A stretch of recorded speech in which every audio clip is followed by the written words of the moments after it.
Our bridge meeting for August 2023. My name is Arian Ravenbach, and I will be serving as the moderator for today's meeting. As a reminder, the Office of Agency Services at the National Archives and Records Administration hosts these bi-monthly records and information discussion group, or BRIDG meetings, to present information relating to federal records management. BRIDG is a co-production of the Office of the Chief Records Officer for the United States and the Federal Records Center program, and is live streamed to the audience over our YouTube channel. Generally, BRIDG meetings consist of a scheduled program of presentations with an open forum at the end of each meeting to ask questions of the presenters or of any related federal records management topic of interest. Viewers are encouraged to ask questions by sending an email to rm.communications@nara.gov. Our staff will be monitoring this email box during the meeting. You are also welcome to ask questions and make comments during this meeting in the YouTube chat. However, please keep in mind that all chat messages are subject to moderation, so we ask that you keep them relevant to the topics being discussed. Copies of the presentation slides used today will be posted on the BRIDG page of the Archives website. That web page is also where you will also find the links and information about previous and upcoming BRIDG meetings. If you have general comments about BRIDG or suggestions for future topics, you can use that same email address, rm.communications@nara.gov, to pass these along to us. We welcome your feedback. With that, I would like to start today's meeting by introducing Lawrence Brewer, the Chief Records Officer for the U.S. government. Good afternoon, Lawrence. Hi, Arian. Thanks for the intro, and good afternoon or good morning, everyone. It's August, so we're in the middle of vacation season, so I appreciate all of you joining today, whether it's from your office, your home, or the beach house. We have a lot to talk about today. As we get closer to the end of the fiscal year, there are some products and things that we're going to highlight today, and a couple of things that I can announce that will be coming in September and over the next couple of months. So I'll start with just a couple of quick announcements and updates. In case you missed it, on Records Express, if we go back one slide, we're not quite ready for the agenda. On Records Express, just this month, we posted links to the annual report, our records management consolidated report with the RMSA, the SAORM reports, and the maturity models. And it's, as always, a great summary and yardstick for how all agencies are doing in terms of meeting key goals and managing electronic records and email, and other strategic initiatives related to the OMB NARA memos and other guidance that NARA has issued. So if you haven't seen the 2022 annual report, I encourage you to take a look there. Also, in the same post, we released our semi-annual report of records management oversight activities, where we summarize for the past 6 months the key inspections and assessments that we completed with some recommendations for all agencies on things to consider on a number of topics which we developed out of the engagements that we have with agencies. We also include, as part of the report, a summary of our in-progress activities. And I wanted to highlight one of those activities that you will hear more about very soon. We are in the process of finishing up a records management assessment, working with 10 agencies to evaluate their practices around managing social media records. We expect that report to be issued sometime in September, and we expect that we will be talking about it soon, probably at an upcoming BRIDG meeting in October. And it covers a lot of things which I know agencies are struggling with and looking for best practices and recommendations. And this assessment will share some of the best practices and lessons learned that we've identified from the 10 agencies that we engage with. So keep an eye out for that. We will certainly be posting it on Records Express. You will see it there. And it will be on our records management oversight and reporting webpage, along with all of our other assessments and inspections.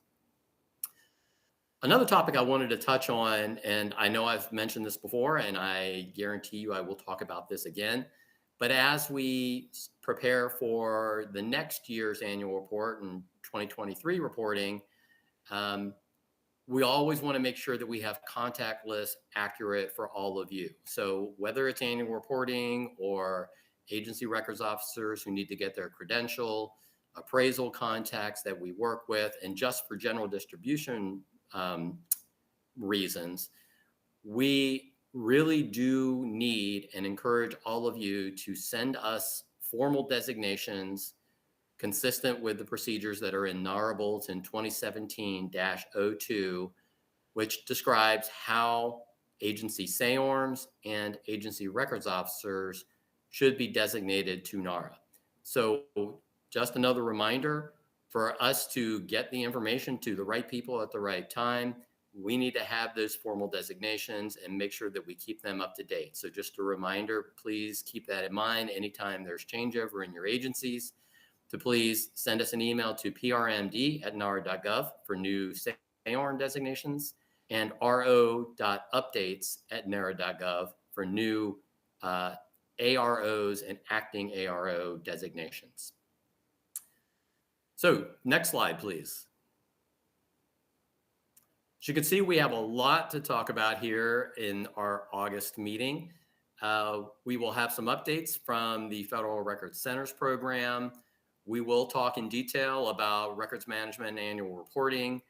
And following up on that, we have our colleagues from OGIS are going to talk about the data that they captured and reported out from questions in the RMSA related to FOIA.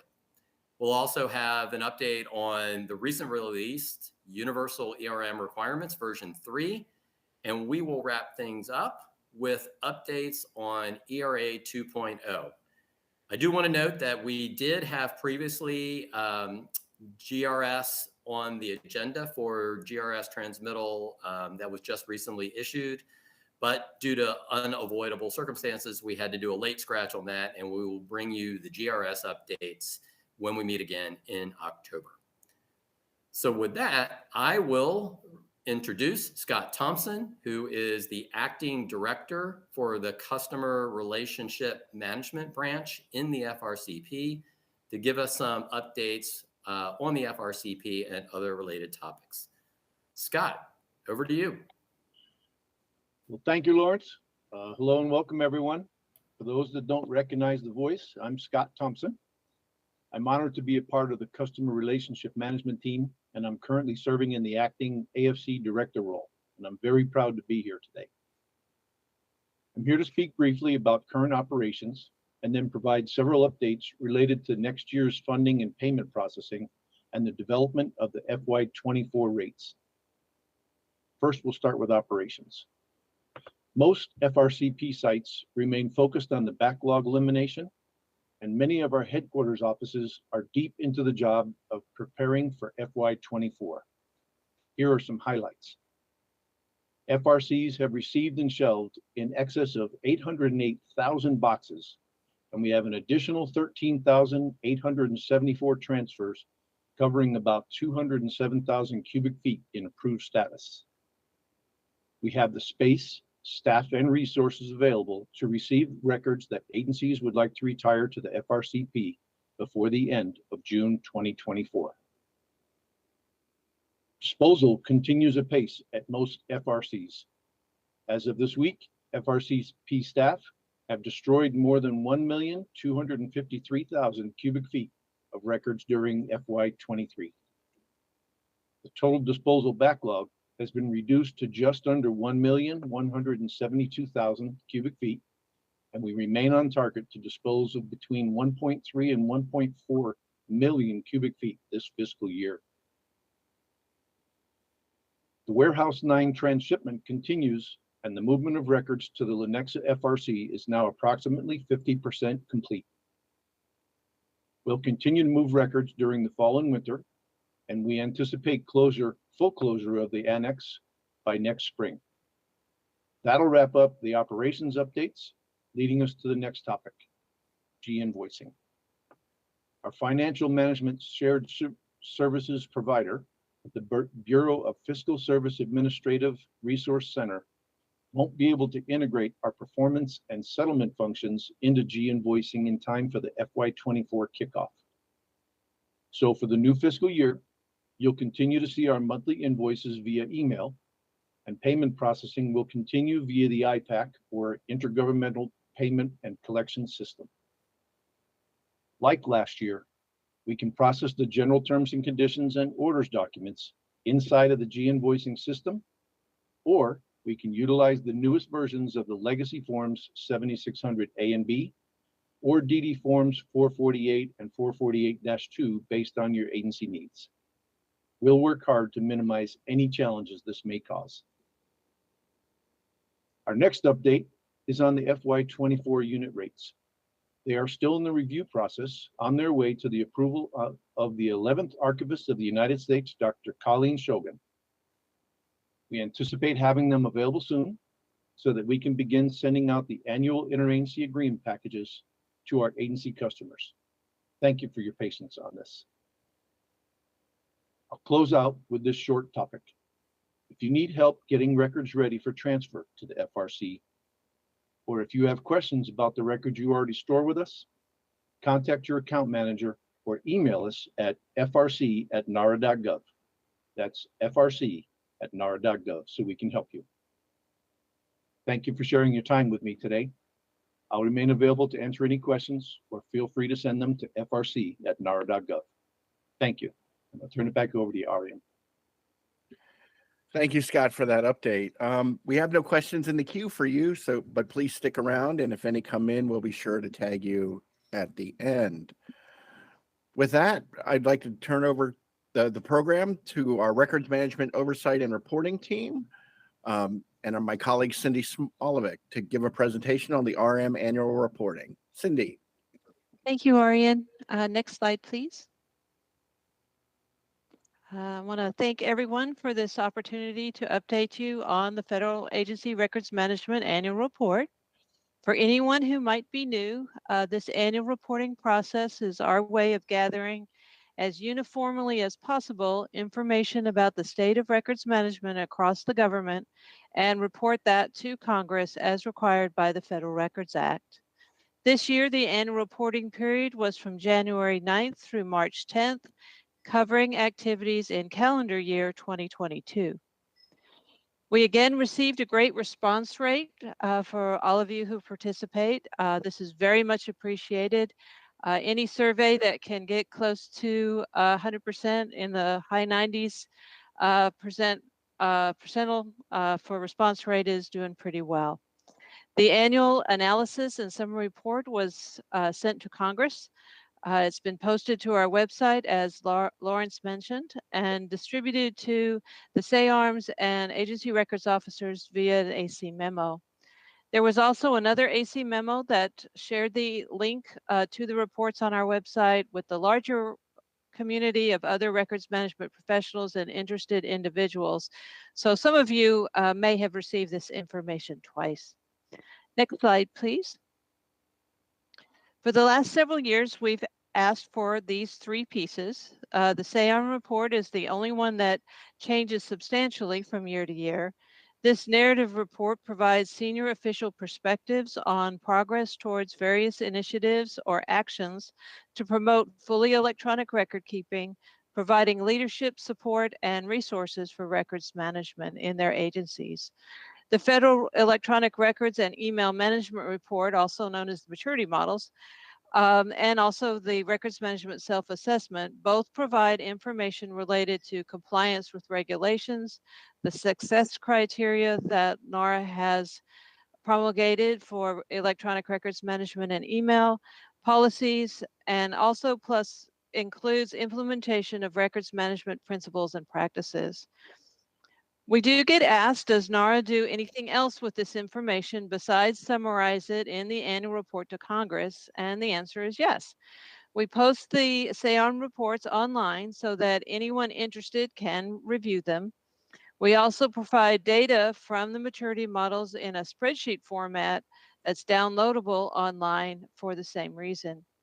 We also use the combined information from all three reports to influence policy and guidance, look for important trends that help us identify areas of risk or upcoming challenges, as well as good practices and initiatives.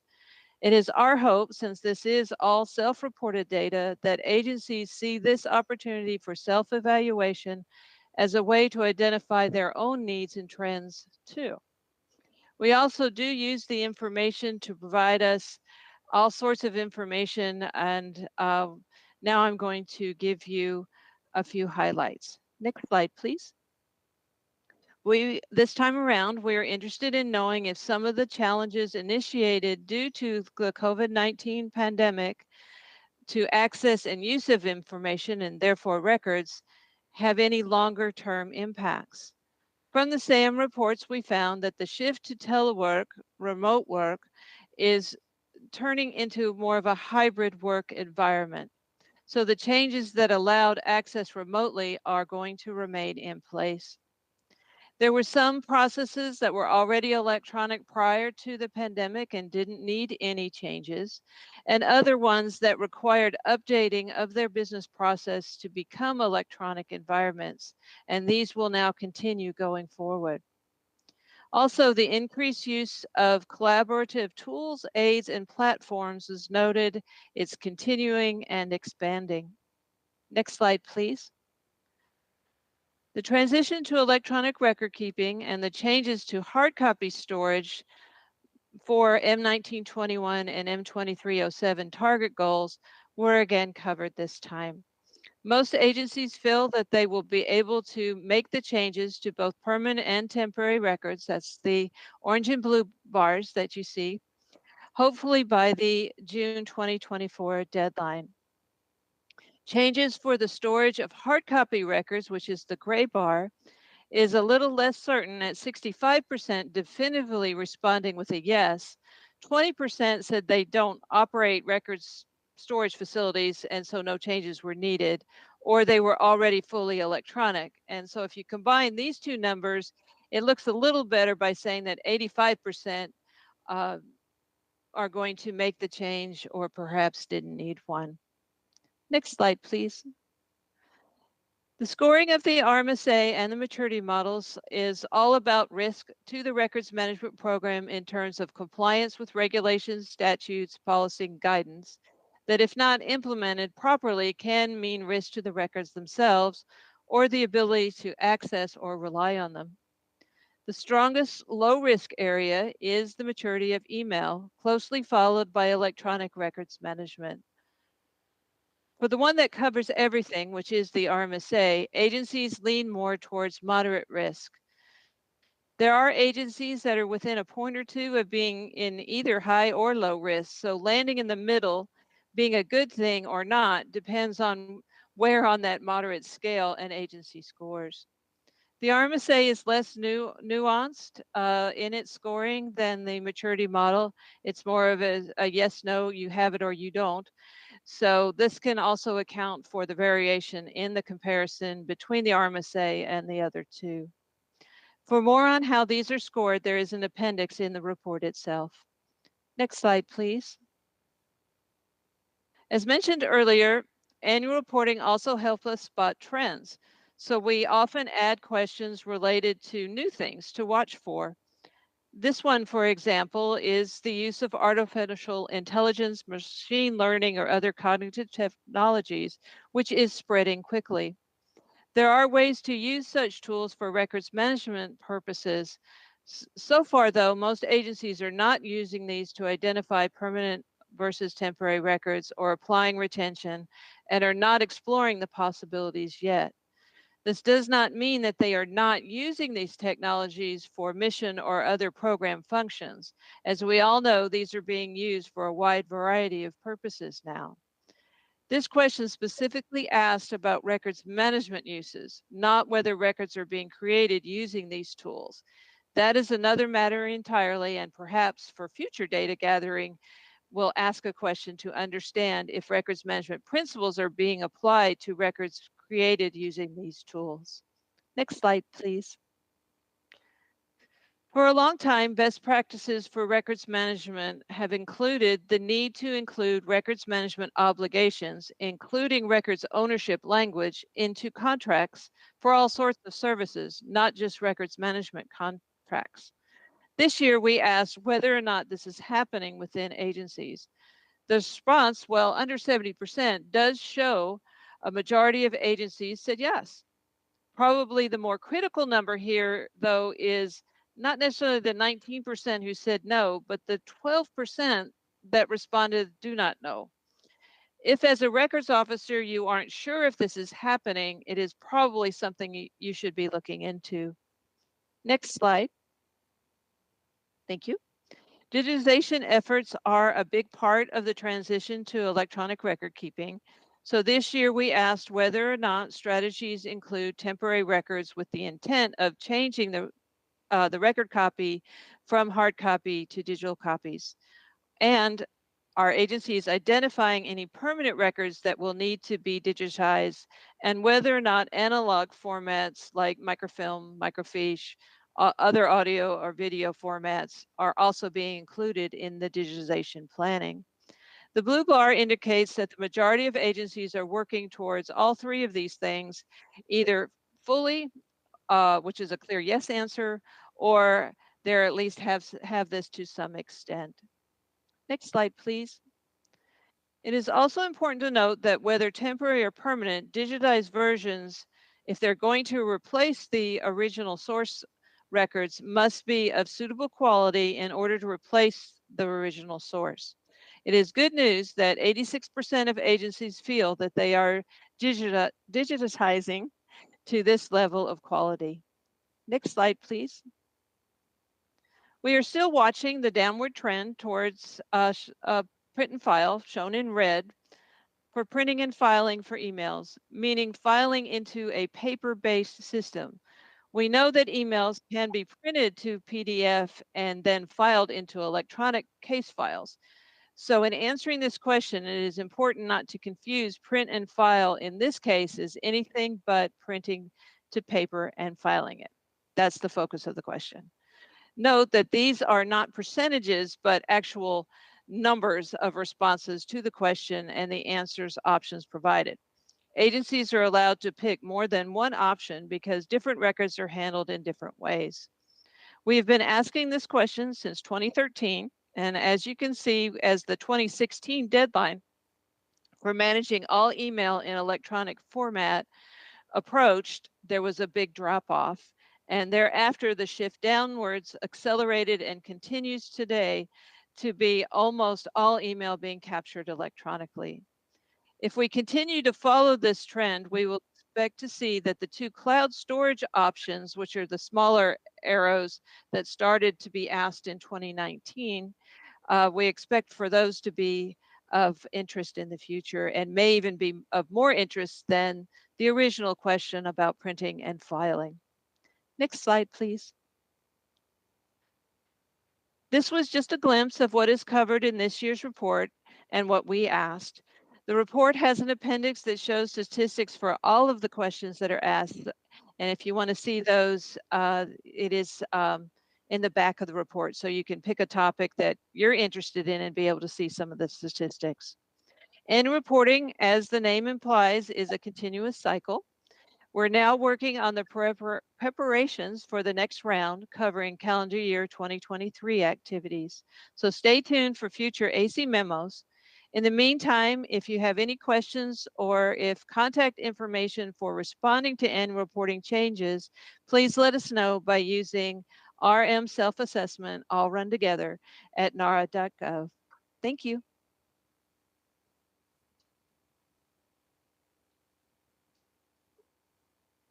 Thank you, Cindy, for that report out on the records management reporting.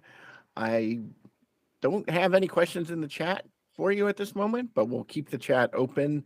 As a reminder, everyone, you can use the YouTube chat to leave your questions or email us at rm.communications@nara.gov. With that, I'd like to turn the program over to my colleagues from the Office of Government Information Services, Daniel Levinson and Kimberly Reed. So Daniel, Kimberly, the floor is yours. Thank you very much. Dan and I are happy to be with you today to talk a little bit about the records management self-assessment reporting to follow up on what Cindy covered. Dan and I are both part of the Office of Government Information Services compliance team. And so we're very interested in a lot of that data that was just presented. And we're going to drill down into that here for the next few minutes. And with that, I'm going to turn it over to Dan. Thank you. Next slide, please. Thank you. So OGIS, the Office of Government Information Services, began a collaboration with the Chief Record Officer, starting with the 2016 RMSA, when they were generous enough to start including questions about FOIA. And this collaboration allows us to assess government-wide issues related to FOIA compliance in the management of records. It is a completely natural fit for OGIS because strong records management allows agencies to find records that are responsive to a FOIA request, and that is essential to a successful FOIA program. So the RMSA, and our participation in the RMSA, has helped OGIS understand FOIA administration across government better, and this understanding complements observations we make through our other activities, such as our dispute resolution services for both requesters and agencies, and our FOIA compliance assessments, as well as our leadership of both the FOIA Advisory Committee and the Chief FOIA Officers Council. So in the 2022 RMSA, we were able to include 6 questions relating to FOIA. One that asked directly about how the COVID-19 pandemics was continuing to impact FOIA operations. A second question, which we repeated from the 2021 RMSA, in which we sought to assess how agency records officers work with the chief FOIA officers across the government. We included 3 questions to assess the use of e-discovery in FOIA searches, because this is a very pertinent topic nowadays with the pending arrival of AI, or AI has arrived, but it will continue to grow, and its use in FOIA processing and FOIA administration, as well as everything else, will continue to grow. So this is an important topic right now. So e-discovery is related to that. And it's something we've been interested in for a while. So we included that one in here as well. And finally, we asked about proactive disclosure under FOIA. In our questions, the FOIA questions received responses from 261 respondents, including all 15 cabinet level departments and departmental components and independent agencies. Next slide, please. So our first question about COVID-19 and how the pandemic continues to impact FOIA processing. The results from the RMSA show that a majority of agencies, 79%, have rebounded from the pandemic, reporting either minimal or no pandemic-related impact to their FOIA processing backlog. However, a sizable minority, 18%, of agencies reported a continuing moderate or significant negative impact to their backlog caused by the pandemic. So in this question, we had 261 respondents. More specifically, breaking it down a little bit further, 53% of our respondents answered that there was no pandemic-related backlog. They completely meet or exceed pre-pandemic levels in terms of their backlog, with a further 26% answering that there's a minimum negative impact. So in the 18%, or of the 18% who said there was moderate or significant, so 13% of all respondents answered that there was a moderate negative impact, and 5% answered that there was a significant impact. And again, 3% of agencies are not subject to FOIA. 3% of agencies responding to the RMSA are not subject to FOIA. From the agencies that do have a moderate or significant impact, their responses, when they chose to volunteer additional explanations, there indicated there was generally 2 main areas in which the pandemic continued to impact their FOIA processing. One of which was that the pandemic exacerbated resource challenges, with one agency commenting that several senior information management staff members did not return after staff were expected to start working on site, which is somewhat of maybe a warning to different government offices in terms of how resources may be impacted in terms of reintegration and coming back on site. And another office responded that they were down to one officer handling all their FOIA requests. So the first main theme that we discovered in terms of the continuing impact of the pandemic was that it exacerbated resource challenges. The second main way the pandemic has impacted certain FOIA offices and created a moderate or severe backlog was that there are new requests about pandemic activities. So a lot of agencies that deal with health policy or practice receive additional FOIA requests now in the wake of the pandemic from civil society groups or citizens or media who are seeking to understand in more depth the government's response to the COVID-19 pandemic. So one agency in particular said that COVID-19 cases account for approximately 40% of their FOIA workload. And in FY22, COVID-19 related cases accounted for 20% of all new FOIA requests. So in that way, we understand that COVID-19 pandemic, while officially over, still is having significant impacts in certain agencies for processing their FOIA. That, Kimberly, over to you for the next slide. Thank you, Dan. And I would suspect we will see ramifications from COVID for the next several years. This slide talks about, as Dan mentioned earlier, the questions we asked regarding the agency records officer working relationship with the chief FOIA officers.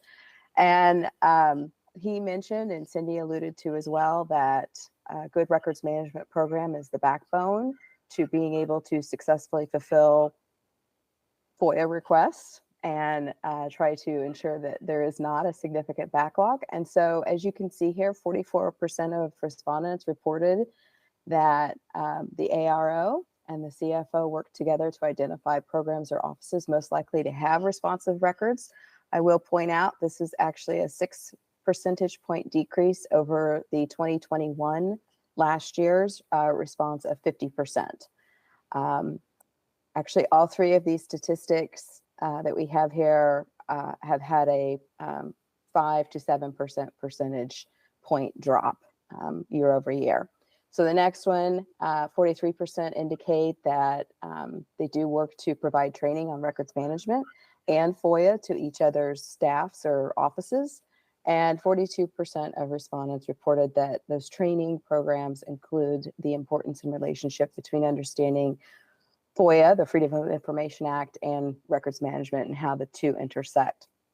This last statistic here on the screen is a 7% percentage point difference between last year's 49%. So this is one of those areas that we are paying attention to as we want to see positive and successful working relationships between these two areas across all federal agencies. And so that's something that we take special interest in, and making sure that we can help provide assistance with training and tools and other resources moving forward.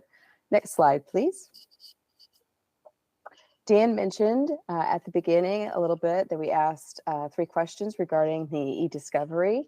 And so here we have several things that we want to point out. 70% reported that they are using e-discovery tools in their FOIA searches, with the most common involving email records. That's not surprising at all. We do expect that this statistic will increase over time, especially as AI technology, the usage of ChatGPT and all of those tools become far more prominent in our day-to-day lives and work.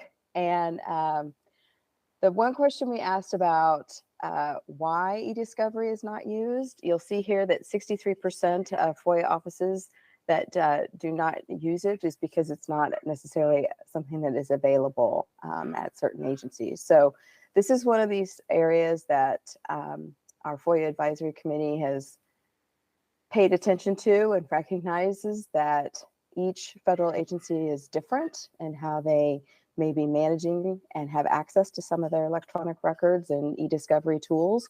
And we know that some agencies have more resources to use those tools and implement them than others. And so this is something that we're aware is can be a challenge at times for different federal offices across the government. Next slide, please. And I'm going to turn it back over to Dan to talk a little bit about proactive disclosure. Thank you, Kimberly. Proactive disclosure is an important tool that the government uses to communicate with the public. It is a requirement of the Freedom of Information Act, and it ideally helps agencies release their records proactively before there are any FOIA requests for them, and potentially, preempt the FOIA requests so that the public does not have to, the media, civil society groups do not have to make FOIA requests, because in an ideal world, the government is able to make records public with redactions before anyone has asked for those records. So we have included this question, or a question, about how often agencies are able to make proactive make records public proactively. And there were 260 responses to this question. The most common response, receiving 57% of the responses, was that agencies make proactive disclosures as needed. Furthermore, 13% of respondents reported making proactive disclosures annually, and 5% reported making proactive disclosures monthly. A further 7% reported a quarterly cycle for proactive disclosures. The further percentages were 12% said other with an explanation, 3% did not know, and 3% were not, or agencies that are not subject to the FOIA. So our takeaway from this data was that agencies whose missions involve public outreach are generally more proactive, more aware of making data routinely available.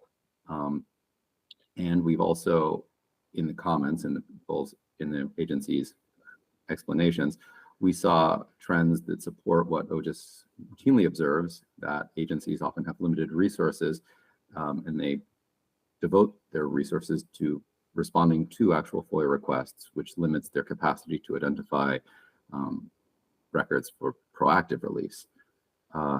Other comments indicated that agencies are aware of and prepared to follow the rule of three, which is a requirement under the FOIA that an agency publicly post a record that has been requested 3 times or more. So agencies generally seem to be aware of that requirement and willing to follow it when it becomes applicable. 1 or 2 agencies also mentioned that they have embraced a release to one as a release to all policy, which philosophically aligns with the FOIA. It is not always applicable. There may be other laws protecting certain information in certain circumstances where a release to one as a release to all would not be appropriate or lawful. But in certain agencies where it is appropriate and lawful, they have embraced that. Those are our main takeaways from this question. I encourage everyone to look at the entire OGIS's entire report on our findings from the RMSA, which is available on our website, nara.gov/OGIS. And with that, Kimberly, do you have anything to add? I do not. Dan, I do want to mention it's actually archives.gov/OGIS. Thank you, Kimberly. Mhm. And so with that, I yield the floor. Thank you both for that, for the deep dive on the FOIA questions. We did have one come in on the YouTube. Just what does e-discovery mean? So if you want to give a simple definition, that would be helpful. So E is electronic. That's the electronic records essentially. And I know that for the purposes of this meeting, conversations around electronic records, and uh, there's more coming up later on.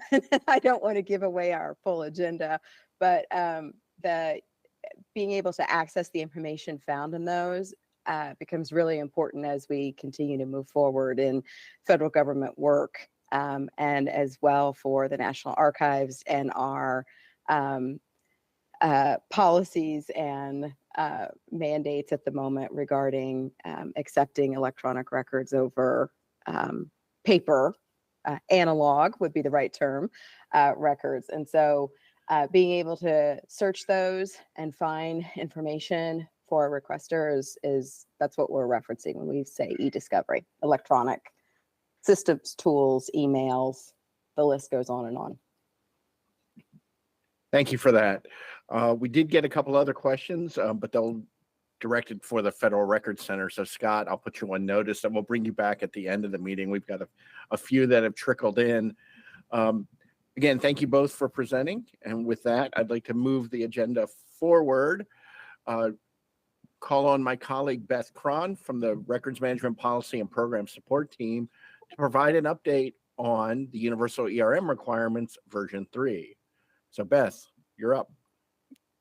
All right, thank you, Arian. Good afternoon and good morning, everyone.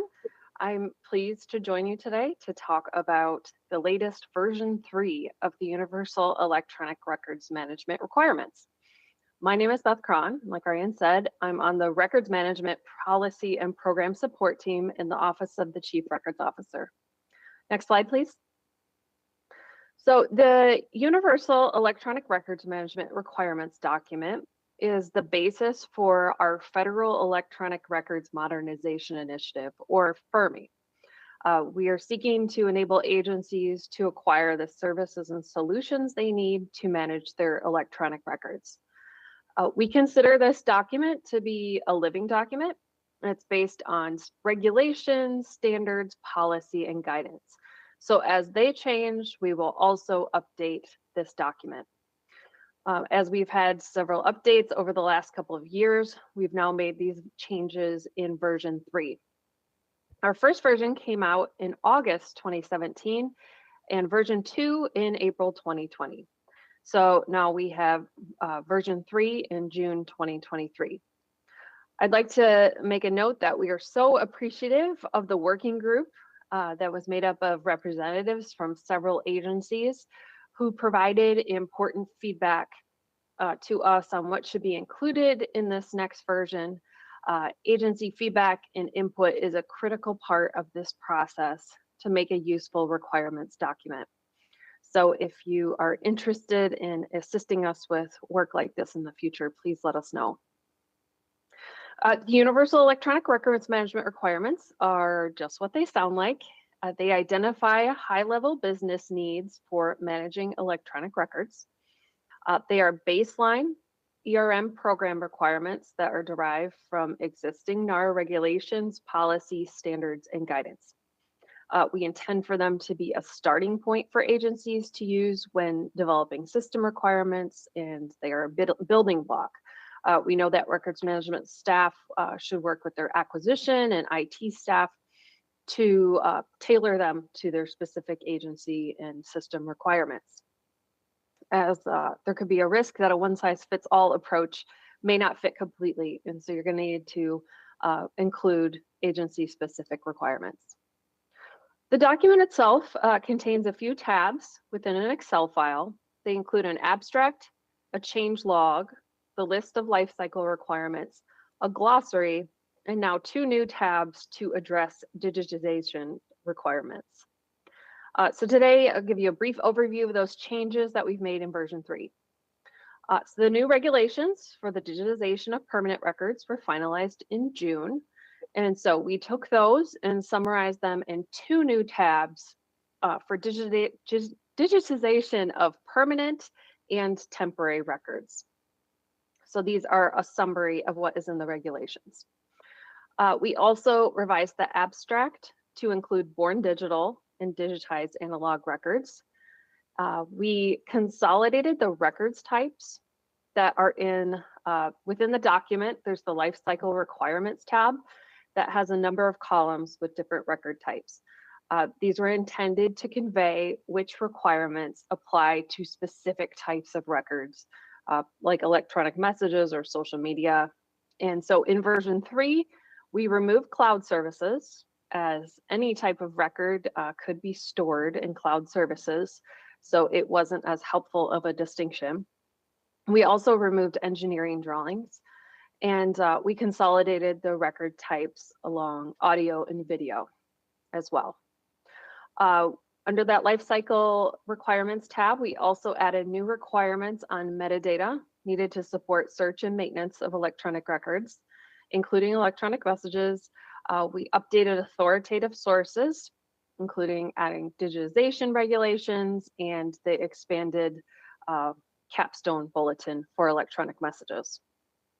And then we removed a duplicative requirement on preferred or acceptable file formats.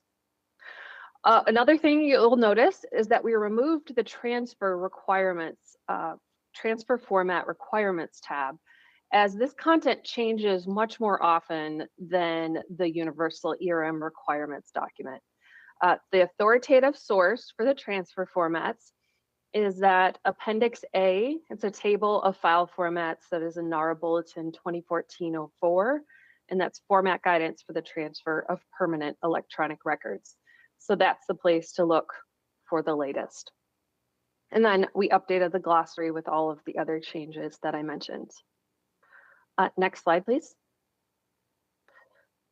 Now that version 3 is out, we're working on our several next steps. First, we are working with the multiple award schedule team at GSA to incorporate this new requirements document into the GSA multiple award schedule. We're doing this in 2 different ways. So we've had a long existing electronic records management solutions special item number, or known as SIN, and that's 518210 ERM. And there are currently 98 vendors on that list who self-certify that they meet NARA's requirements in the Universal ERM requirements document. So the vendors that are on that list have to self-certify that they can meet the requirements in order to be added.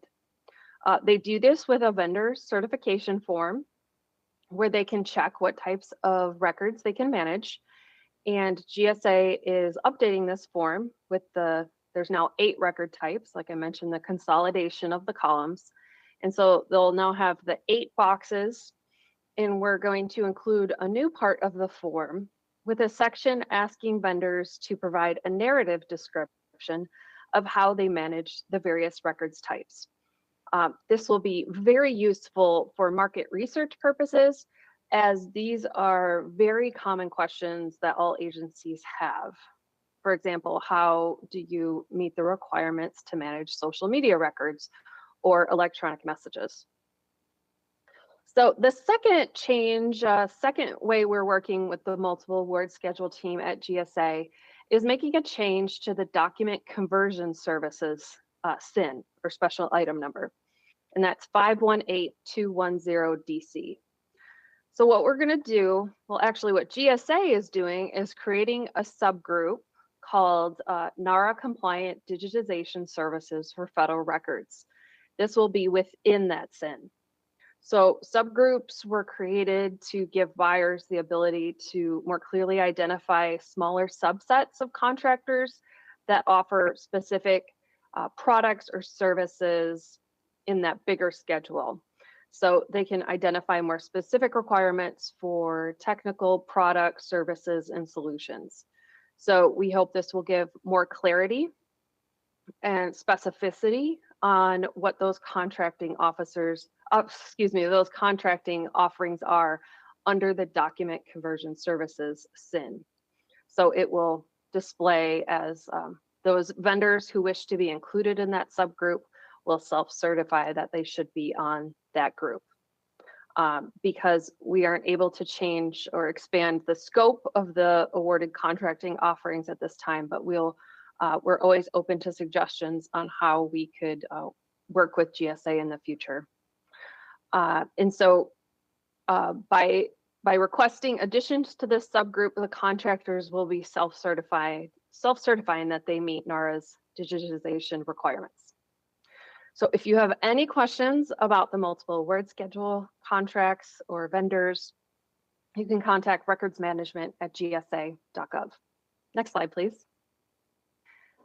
And so the second part of our next steps is that we're going to be updating our electronic records management federal integrated business framework, or ERM FIBF. We're going to incorporate the updates that we've made to the universal ERM requirements. This framework has standards for what shared services need to do to manage records throughout their life cycle. NARA is the standards lead for electronic records management. And in this role, we've been able to make records management recommendations for all the other standards leads like travel, financial management, human resources, and real property. And so this has been a very valuable role for us at NARA to be able to provide those records management recommendations. So we will be updating these with our requirements. And now I am happy to take any questions. Thank you, Beth. I don't see any have come in yet, but please stick around and we'll see if any come in. We'll ask you those later. Okay, thank you. So next on the program is our presentation on the updates to ERA 2.0. With that, I'd like to call David Lake and Sam McClure up. Gentlemen. Thank you, Arian. David Lake here, Program Manager for ERA. Hello, everyone. Sam and I are pleased to be here in what now seems to be our regular spot here on the Bridge agenda. Happy as always to give updates on ERA, and that's what we're doing today. We'll give a short update on where we are with ERA 2.0. As we continue the rollout of the system, we know activity is starting to pick up and ramp up in the system. We've worked on some tweaks to performance of the system recently, and anecdotally, we're seeing that's improved the user experience. That said, we know there are a number of issues that we're still working related to the system, whether universal issues for all users or certain situations with certain agencies that we continue to work. And Sam is going to kind of go through some of the known issues and migration cleanup work that we're doing now. Next slide. Thank you. So I'm just going to provide a brief status on where we are. If we step back, in mid-April, we opened up the system for users to come in and test out their user accounts. It's the first time that users have had to use PIV to access the system and to authenticate through max.gov. So we went through that kind of period. In mid-June, we then started work on the transfer requests, invited users in to begin work on their transfer requests, and that continues to today. Obviously, a major milestone with the transfer request work each year is the annual move. And so preparations for that are underway. Of course, preparations begin outside of ERA 2.0 long before now. But specifically related to ERA 2.0, we've begun testing in the system of the load of data to create in bulk the many thousands of draft transfer requests in the system. So we're starting that testing right now. And of course, NAR will be providing updates on the annual move just as we do every year through those means. In terms of schedules, also back in mid to late June, we started work with a small number of agencies, scheduling work. That list has grown over time. And I think soon we'll be able to announce when all agencies can begin scheduling work. I would expect within the next month, we will have more firm information on the timelines related to opening up ERA 2.0 for all agencies and scheduling. And we're working on to get that out as soon as we can. With that, I'm going to pass it over to Sam McClure to talk about migration cleanup and known issues. Thank you, David. As David said, I'm also pleased to be here to give you an update on ERA. However, I'm not pleased to speak towards data migration errors that we're needing to correct and some of the issues we'll discuss on the next slide. We're working hard to address these. We'll get into a little bit of detail here, but the basic point is your work in the system is too important. Your time is too important. We've got to get these errors fixed. And by the time of the next bridge, when we'll be back at our usual spot in the agenda, we'll have better updates to provide across the board in all of these issues. But to go over where we are with the data migration, we have encountered a fair number of forms. Of the 104,000 that were migrated, we're looking at maybe 2,000 thereabouts that have been affected in one form or another with an error. In some cases, were migrated into 2.0, but in an incorrect status. In other words, they did not complete the workflow process, did not arrive at an approved status of their record schedule or a custody accepted status. In many cases, if they were a transfer request. So they need to be cleaned out, re-migrated, and arrive at their correct status from there. We have a number of forms also that were not able to be migrated at all for various reasons related to our system infrastructure. Some of these forms failed at the outset of their migration. We've got to correct those issues and get those into the system and get those into the correct status as well. We maintain a list of the known form errors. It's available here. We shared it by systems notice a few weeks back from the ERA help desk. We update this on a fairly regular basis in response to updates we get from users from both agency and the NARA side of things. And we will keep this updated, both with known errors and soon with fixes that are coming for the errors that we're confronting. We do have a set of priorities for data correction. Those include record schedules that are affecting transfer requests. In other words, the appropriate authority is not available in ERA 2.0 for transfer requests, many of which were in process at the time of data migration. We've got to get those fixed immediately. There are a number of schedules also that were in process that have been hung up during the data migration. Those need to be addressed. So those that we know are affecting current work are at the top of our priority list. We'll be correcting every error, getting all the data into the system as soon as we can. The problems have proven stubborn. If it was easy to get them into the system, they would have been part of that initial migration and been successful in the first place. But we are working with our development vendor on correction activities. There are, again, a variety of errors that prevented the correct data migration. We'll have a variety of solutions to address those errors. That work to start correcting the errors and migrating the forms in and get them to their correct status with the correct information will be starting very soon. At the time of our next bridge update, we'll have a very different story to tell on the status of the data migration. In the meantime, as you begin your work or continue your work in ERA 2.0, and if you're looking for a specific authority in terms of a legacy schedule or a transfer request that should be in a particular status and you can't find it, please contact our help desk. Give as many details as you can about the form, the ID, including if it's just the N1 number that you were looking for, anything else about the form that you're not able to find, and we will take that in. We'll add it to our list. We'll add it to the errors that we're going to be correcting, and we'll get a response to you as soon as we have progress to report. Next slide.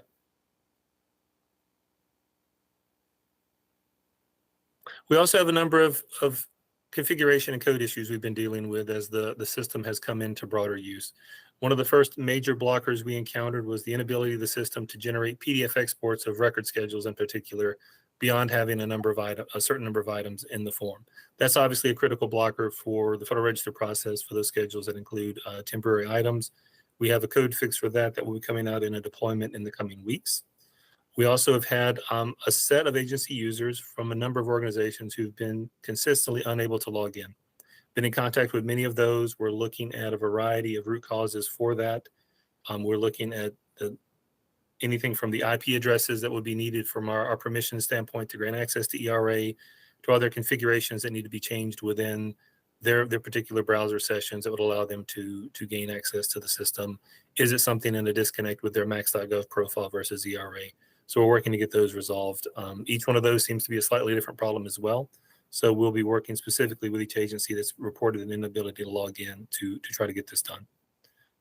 One of the bigger problems we face on the transfer request side is when agency users go in to reassign forms that are on their dashboard under My Team's tasks, they see a boatload of NARA users from the custodial units to whom their transfer requests are intended. They're not seeing their own colleagues, their own agency users in there. Our development vendor has identified a fix for this problem. It should be coming out in September. We'll be working to test and deploy that as soon as possible. And so we know that is having a big impact on ability to make progress on migrated TRs. New transfer requests that are started within an agency seem to be working reasonably well, but these migrated forms are really being affected by this reassignment problem. We had a couple of issues where our help desk has gotten better at remedying those situations immediately. In a number of cases, when folks went to go take actions on a form in the system as part of the workflow, they would get a little indicator that the form was blocked. If you see that message and you're not able to take action on a form that's in your dashboard, open a ticket with our help desk. They should be able to resolve that problem and get that form up and available for your use in relatively short order. They've also gotten better at making those corrections that are needed for account setups. I've been contacting a number of agency users as well to make sure we get their accounts set up properly, but they have become much more rapid in their ability to make those updates that are needed to get accounts working in the expected way. Our first code fix deployment will be coming in the next couple of weeks, as we mentioned with the PDF fix, and we'll be looking to continue these deployments on as close to a monthly basis as we can hit to continue to provide fixes and enhancements. We have to move from agencies making progress in the system in spite of some of these issues to the system becoming the real enhancement to these processes that we've intended it to be. We're making progress.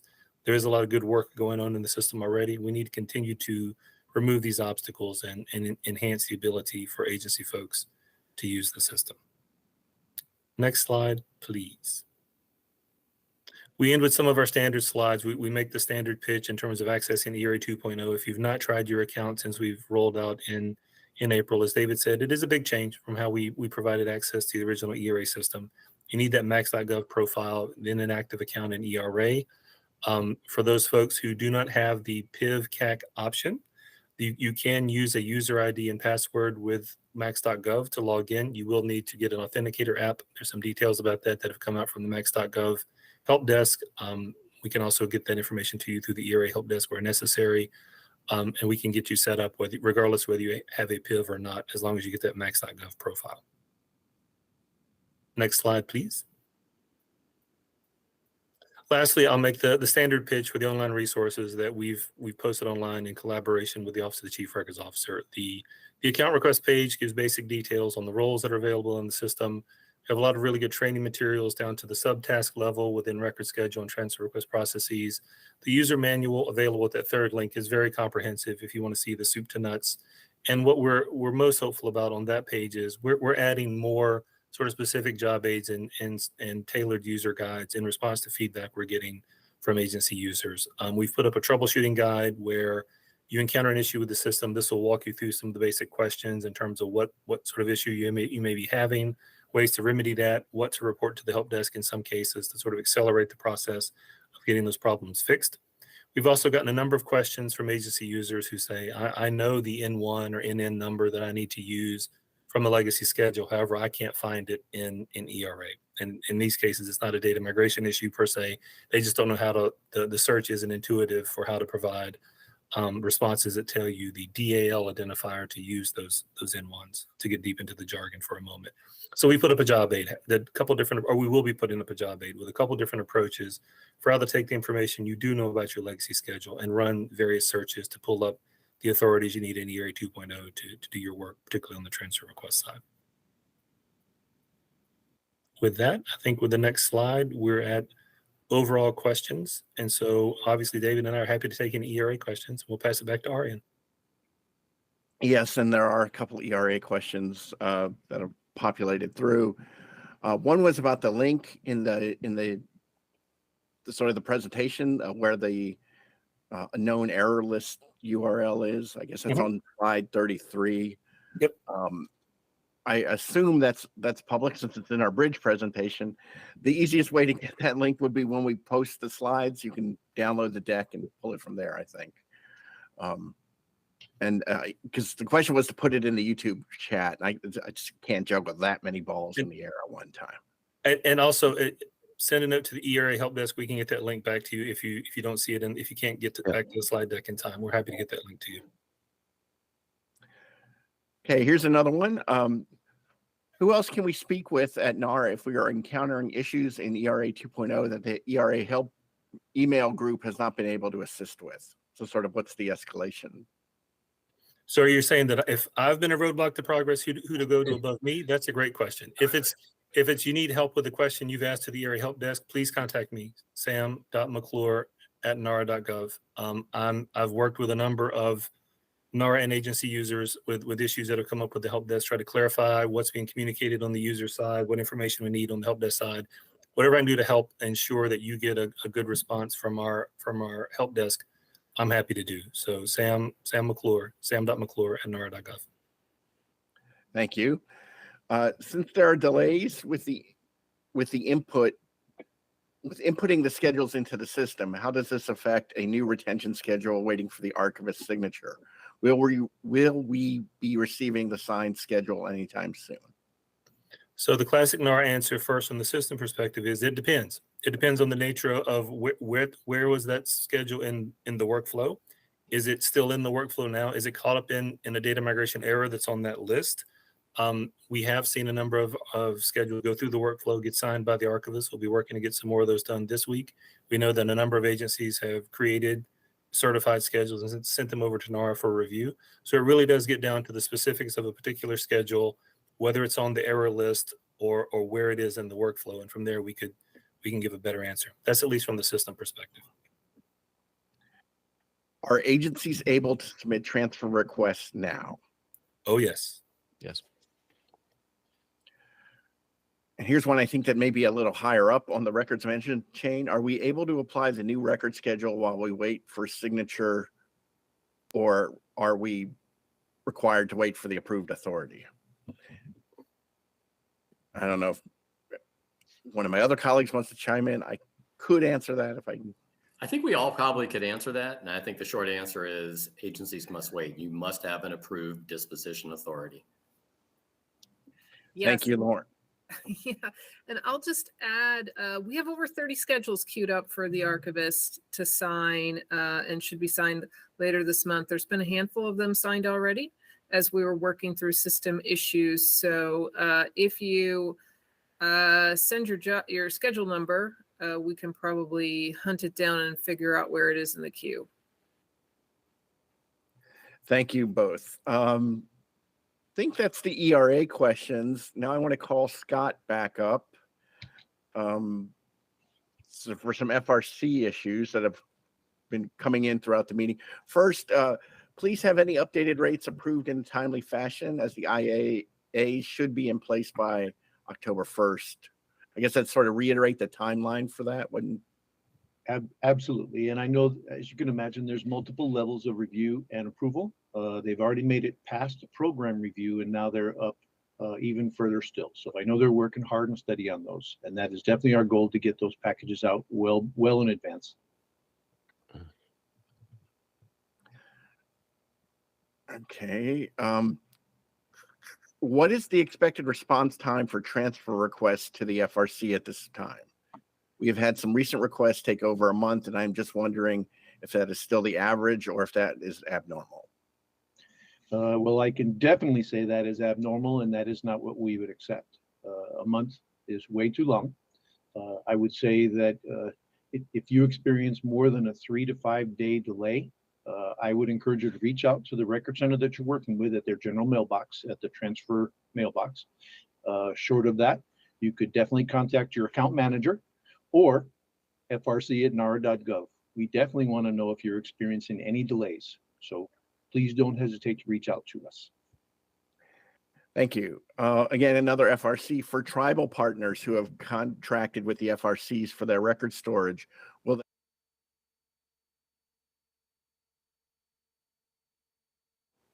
for just federal partners? Well, as I understand it, it is all of our partners. And so unless an agency or partner has received an exception to the OMB memo, June 2024 is the deadline for sending in any further paper or analog records. Thank you. I think that's the FRC questions, but don't go far. Here's another one for Sam and David. Can the help desk assist with populating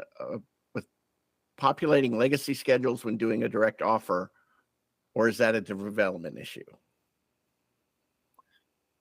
Short answer is no. The longer answer is it depends on the nature of the issue there. If it's a question about being able to find the legacy schedule, It could be that they can help you with that job aid to be able to search for your N1 number to pull up the relevant authority as a DAL in the system to use in your transfer request. If it's an issue of a data migration error, we need to get that reported. We work with a separate vendor who's going to be doing the effort to fix those corrections. The help desk can't, all they can do is report problems to us that are related to data migration. We're working with a separate vendor who has the ability to start to make those changes that are necessary to get those forms into the system. So it really depends on the nature of whether they're searching for it and can't find it. And if it's a search issue, or it ultimately winds up being that the schedule isn't there as expected. I hope that answered the question. We can only do our best, Sam. Can NARA provide examples of how agencies should implement the validation component for digitization of permanent records? So I'll jump in on that one. Not the expert on digitization, but what I would like to do is point everybody to our new website that covers all of our digitization standards and supplementary products. We do have some things in the queue that are going to be coming out soon that will cover validation, quality management, and other complementary aspects of what a digitization program should have as we go forward to be compliant with the new standards. So in the meantime, until we get all of our products up on the website, I would encourage you to reach out to rmstandards@nara.gov, and they'll be happy to assist you. Will an upcoming BRIDG meeting or other NARA webinar cover the new scheduling records regulation? So that's a good question. As you know, we've been working on revising all of 36 CFR subchapter B, records management. It's going to be a multi-year project to get everything done, but we've started to issue smaller pieces of what's going to be part of that overall revamp, including the requirement to review schedules every 5 years. So the answer is yes. We are going to be talking about that at future BRIDG meetings, and we're, once we have sort of like a nice chunk of regs done, things that we want to spotlight, we'll be doing similar to what we did when we released the digitization standards and regulations. We'll have separate briefings to review what we've issued, to talk about some of the context and requirements that will be in the new regulations as we issue them. But of course, there's a wide review process for all of those regulations, so agencies should be familiar with what we've been developing, and we'll have a chance to do a closer look as we do interagency review. So stay tuned for more on that. And this is, I guess, I'll throw this over to our colleagues at OGIS, if they're still around. How will FOIA be affected by those permanent records that have to be accessioned to NARA but still carry restrictions? ATF's Waco records are an example. They now belong to NARA but are restricted because they contain law enforcement sensitive information and PII. Thank you.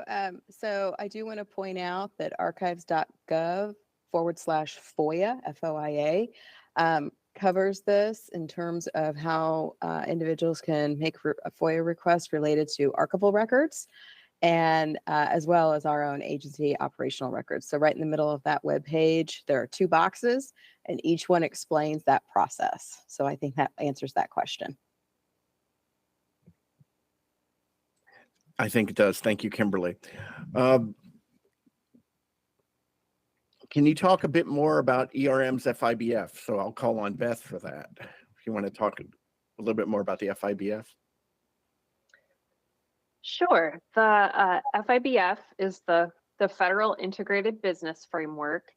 And what this is there's a Business Standards Council that is made up of standards leads who have the subject matter expertise or the regulatory authority for different standards lead. Like I mentioned, travel, human capital is within OPM, real property within GSA, financial management within Treasury, cybersecurity within CISA.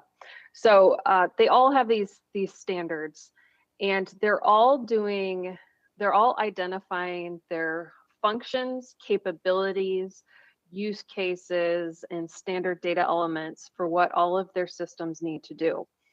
And electronic records management is actually what we call a horizontal function. in that it touches all of those other standards areas, as they are all creating records.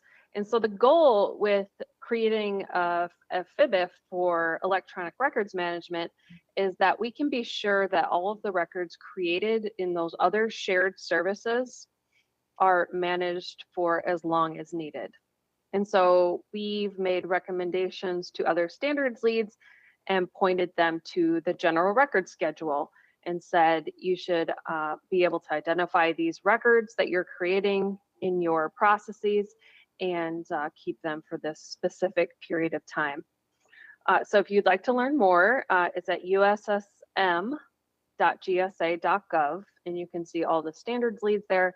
Or if you have any additional questions, just send them to RM Communications and we'll be sure to answer them. Thank you, Beth. Here's another one, maybe for us, Lawrence. Does NARA have a list of the federal government's officially approved record keeping system? If so, where can I find it? I'm interested in knowing if GSA's federal document management system is one of these systems. So the answer to that is no. NARA does not keep a list. NARA does not endorse any specific tool. That is why we have the universal ERM requirements for agencies to take a look at those and compare what services and solutions out there meet those requirements. That's also why we've worked with GSA to create that list of vendors who do self-certify that they meet requirements. So I know that's a self-certification, but it's a very good starting point when looking at vendors and doing market research. And I'll say that GSA also has a number of helpful tools in that market research space. GSA's federal docket management system is a good example of a shared service. There is a regulation standards lead who's in charge of that. They're identifying all of their functions, capabilities, and requirements. And I cannot speak to today if records management is fully incorporated in that system, but that would be a question for the FDMS.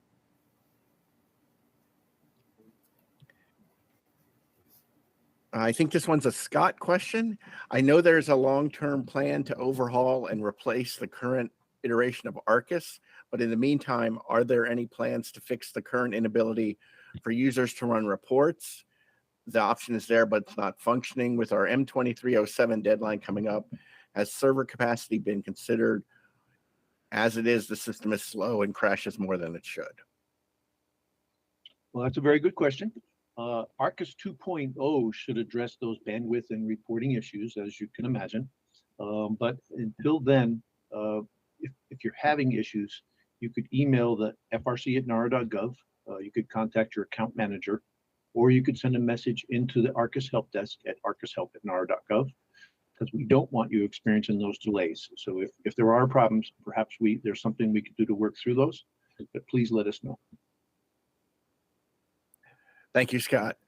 I also want to note that in the YouTube chat, there's been a conversation about a particular piece of software, and John Mancini chimed in with the offer to help. So thank you, John.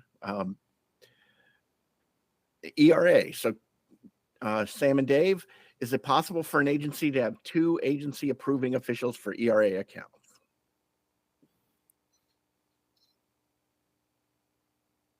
Is it possible to have two account managers for the user accounts that you manage in ERA? That is not a typical setup, right? The role of the account manager is simply to be the person who says that the following accounts from our organization are currently valid and that these folks still require access to the system.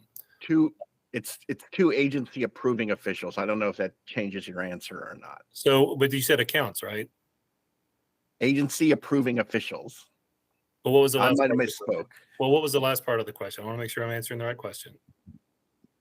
Is it possible for an agency to have two agency approving officials for ERA accounts? If you want two approving officials to work on transfer requests, knock yourself out. You can have as many approving officials as you want to propose TRs to the National Archives, to be able to draft TRs within that role, propose them, take the terms of agreement, and move forward.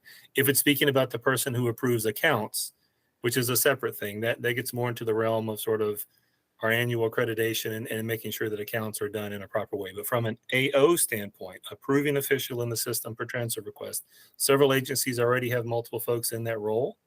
And there's no reason why another agency who needs it more than one person to be able to submit transfer requests to the National Archives to have people with that role. And I'm sorry if I botched the question by focusing on accounts first. It's all right. This is, I get there's a lot of questions. I get pinged by IT security often, so I want to make sure I stay on the You covered both cases, so. Yep. And I think that's everything I've got. No, wait a minute. Will there be any updates to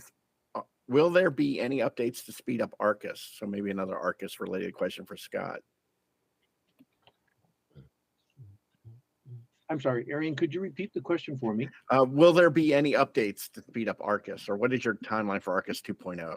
Or It's it is still in the review process, and I would say that I can't really give you a clear date quite yet. I would imagine we'll have further updates as things progress, but currently it is still in that review process. okay. I think Sam and Dave, this is more follow-up on the account manager question. Thank you for the response, but the problem is that I have to contact my account manager every time I want to make a report. I would like to be able to do it myself.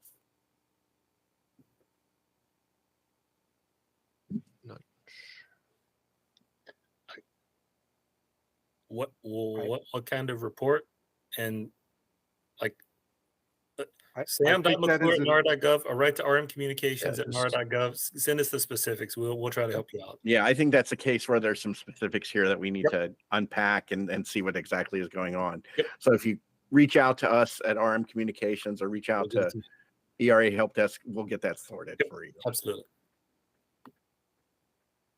Are agencies limited to one user for their disposition schedule?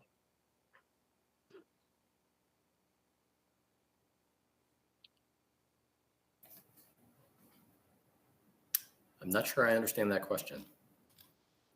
I think it's an ERA question, and you can have multiple record schedulers, but generally one certifying official.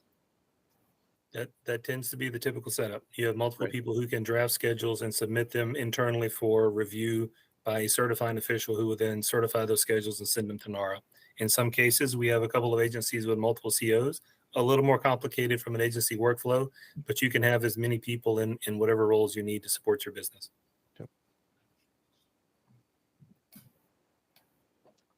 I'm just doing one last survey. I think we've got all the questions and all the loose issues taken care of. So thank you, everyone, and I'll turn it over to Lawrence. All right. Thank you, Arian. And thank you, everybody, for attending today and having so many questions. We're always happy here to answer them and find out what are the things that are on your minds and the challenges that you're facing in your agency. So please keep the questions coming, keep the conversation going, and let us know if there are topics that you would like to hear us talk about in October as we plan for our next BRIDG meeting, which will be on October 17th. So let's talk as we get through the summer and into the fall and next fiscal year. Hope everybody has a good transition and enjoys the rest of what's left of your summer. And we will see you again in October. Thank you all for attending.